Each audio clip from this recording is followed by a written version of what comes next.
What's up guys? Welcome back po kayo sa aking YouTube channel.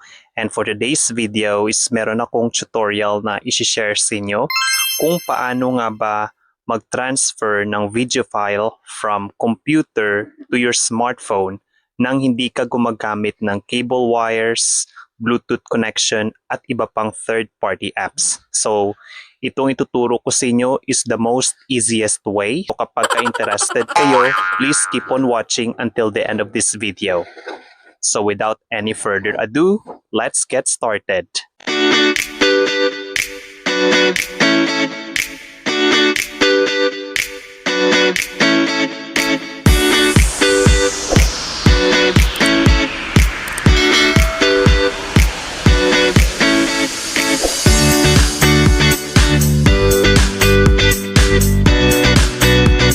So first na gagawin natin guys is punta muna tayo sa ating desktop or computer and then make sure na nakasave yung video file sa inyong file explorer or media.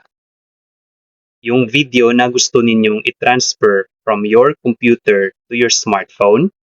And then after you do that, go to your browser, Google Chrome or Firefox, and then go to this website. So, ililink ko lang po down below sa description ang website. And then, click go. And then, click natin itong sign in. And make sure guys na naka-log in dito yung inyong Google account or Gmail dito sa gilid. So, dapat naka-log in dito yung Gmail ninyo na ginagamit. And after you do that, is i-upload natin yung video file na gusto nating i-transfer from computer to your smartphone. So click natin itong may plus sign sa gilid, itong new, and then choose file upload. And then guys, hanapin natin yung video file na gusto nating i-transfer. So dito sa videos, for example, ito yung video na gusto kong i-transfer, itong how to create intro video using Vita. So ito yung latest uploaded video ko from my YouTube channel. So for example, so double click and then dito sa ilalim guys is maglo-load siya. And check if uploaded na siya sa Google Drive. And then click natin itong refresh. And nandito na siya guys, uploaded na yung video file na gusto nating i-transfer. Napunta tayo sa smartphone. So guys, dito sa smartphone, so i-open natin yung video file na dinownload natin kanina sa desktop or computer. So punta tayo sa Drive. Itong app na ito. And if you don't have this app guys, mada-download nyo ito sa App Store if you are an iOS user, but if you are an Android user, you can download this app sa Google Play Store. And then after nyo na ma-download itong app nito guys, so click to open. And then dito sa gilid guys, make sure na nakalog in yung Google account, the same Google account na ginamit ninyo sa pag-upload ng file sa desktop or PC. And then guys, balik tayo dito. Ito yung file na in-upload natin kanina sa desktop or computer, how to create intro video using Vita. So click natin ito.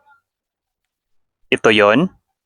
What's up guys? Welcome back po sa aking YouTube channel, and for today's video, ayan guys, so dito sa gilid, may makikita kayong tatlong dots. Ito. So click natin ito. And then click download. Ayan, so pag may nakita kayo ditong downloaded one file, so naka-download na yon, automatic na yon na nakasave sa inyong gallery. So punta tayo sa gallery or photos, check natin. Ito, photos. So ito na yung video na dinownload natin sa Google Drive. what's up guys? Welcome back po sa aking YouTube channel, and for today's Ayun, so ganun lang kabilis guys, ganun lang kadali ang pag-transfer ng video file from your computer to your smartphone. So ayan guys, ganun lang kadali ang pag-transfer ng video file from your PC to your smartphone. Ang dali, di ba? So hindi mo na kailangan na gumamit ng cable wires para i-transfer yung Wow! video file na kagaya sa ibang tutorials, gumagamit sila ng cable wires at mga Bluetooth connection. Yung iba gumagamit rin ng third-party apps para i-transfer yung video file. You can actually transfer it via Google Drive and then sa iyong phone, i-download mo siya and then yun na-transfer mo na yung file from your PC to your smartphone. So you can actually do it within 3 minutes or less. If you like this video guys, please give it a thumbs up and subscribe because I will be posting more videos just like this and I hope magustuhan ninyo and thank you so much for watching. I'll see you in my next vlog.